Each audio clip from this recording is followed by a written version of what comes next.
একজন সংসদ সদস্য, প্রধানমন্ত্রী, সংসদ নেতা এবং রাজনৈতিক দলের প্রধান, এটা একসাথে তিনটা দায়িত্ব পালন করতে পারবেন না উনি। আর আইনসভার ক্ষেত্রে ওনারা বলেছেন যে এখন দ্বিকক্ষ বিশিষ্ট আইনসভা হবে, নিম্নকক্ষ জাতীয় সংসদ নামে পরিচিত হবে, উচ্চকক্ষ সিনেট নামে পরিচিত হবে। আর এটা জনগণের সরাসরি ভোটে নির্বাচিত হবে।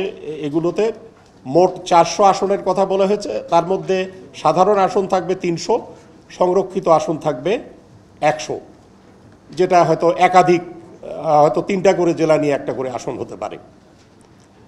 আর রাজনৈতিক দলগুলো নিম্নকক্ষের মোট আসনের 10 ভাগ তরুণ তরুণীদের ভিতর থেকে মনোনীত করবে, এটা প্রস্তাব করা হয়েছে। এবং নির্বাচনে প্রতিদ্বন্দ্বিতার বয়স এখন আছে 25, এটাকে প্রস্তাব করা হয়েছে 21 করার জন্য।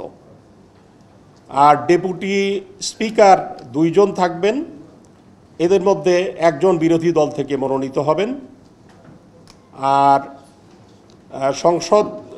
একজন সংসদ সদস্য, প্রধানমন্ত্রী, সংসদ নেতা এবং রাজনৈতিক দলের প্রধান, এখন যেটা আমরা দেখে থাকি, সেটা বলেছেন যে এটা একসাথে তিনটা দায়িত্ব পালন করতে পারবেন না, উনি একটা দায়িত্বই পালন করবেন, প্রধানমন্ত্রী। আর 70 অনুচ্ছেদের ক্ষেত্রে ওনারা বলেছেন অর্থ বিল ছাড়া অন্য সব ক্ষেত্রেই রাজনৈতিক দলের নিজ দলের প্রস্তাবের বিপক্ষে ভোট দিতে পারবেন। আর স্থায়ী কমিটির যে সভাপতি, তাদেরকে বলা হয়েছে যে বিরোধী দল থেকে যারা ইলেক্টেড হবেন তাদের ভিতর থেকে নেয়া। উচ্চকক্ষের ক্ষেত্রে 105টি আসনের কথা বলা হয়েছে। 100টি আসন এটা নিম্নকক্ষের যে নির্বাচন হবে তার সেই আনুপাতিক পদ্ধতিতে এখানে 100টি আসন এখানে হবে, 100টি আসনে নির্বাচিত হবে। আর 5টি আসনে সামাজিক এবং অর্থনৈতিকভাবে অনগ্রসর শ্রেণী থেকে যারা আসবেন তাদের জন্য দেয়া হবে। আর অবশিষ্ট যে 100টির বাইরে যে 5টি পদ, এটা রাষ্ট্রপতি নাগরিকদের ভিতর থেকে মনোনীত করবেন। আর রাজনৈতিক দলকে উচ্চকক্ষের আসন পেতে হলে নিম্নকক্ষের যে নির্বাচন জাতীয় সংসদের, সেখানে কমপক্ষে 1% ভোট পেতে হবে। উচ্চকক্ষে একজন স্পিকার থাকবেন, আর উচ্চকক্ষের একজন ডেপুটি স্পিকার থাকবেন, যিনি সরকারি দল ব্যতীত অন্য উচ্চকক্ষের সকল সদস্যের মধ্য থেকে নির্বাচিত হবেন, সরকারি দল ছাড়া।